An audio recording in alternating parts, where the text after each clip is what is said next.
ছিল ছোট্ট স্বপ্ন, কিছু টাকা পয়সা হইলে নির্জন একটা জায়গায়, যে এটার আশেপাশে কোনো বাড়িঘর থাকবে না, পাশে থাকবে বিল, পুরোটা থাকবে ক্ষেত, আর মাঝখানে মাঝখানে থাকবে এরকম একটা বাড়ি। হ্যাঁ, এই যে এরকম একটা বাড়ি, পাশে থাকবে রান্নাঘর, বাড়িটা থাকবে দোতলা,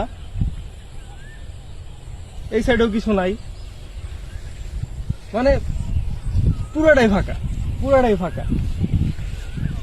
এবং মানে স্বপ্ন বেশি বড় হয় না আসলে, অল্প অল্প ছোট একটা স্বপ্ন, একটা ছোট জায়গা, যে জায়গাটাতে ছোট একটা বাড়ি উঠামু, এটা এই স্বপ্ন পূরণ হয়ে গেছে। জাস্ট চিন্তা করা যায়, আশেপাশে কোনো লোকালয় নাই, অবশ্য সব সময় থাকার জন্য প্যারা হয়ে যাবে, মাঝে মধ্যে ঘুরতে এলে ঠিক আছে। আমরা বলি স্বপ্ন দেখি ঠিকই, মানে জনবহুল এলাকায় থাকি তো, হাতের কাছে সব পাইতেছি, বাজার ঘাট সব হাতের কাছে, আত্মীয় স্বজন, বিপদ হইলে আরেকজন আসে, বাই এনি চান্স এখানে যদি আমার বিপদ হয় কেউ আসবে না। তো এই জন্য এটা স্বপ্নই, আসলে স্বপ্ন থাকাই ভালো। আমাদের ওরকম বাংলো বাড়ি করার ইচ্ছা নাই, আর এরকম স্বপ্ন জান্নাতে পূরণ করুম ইনশাল্লাহ।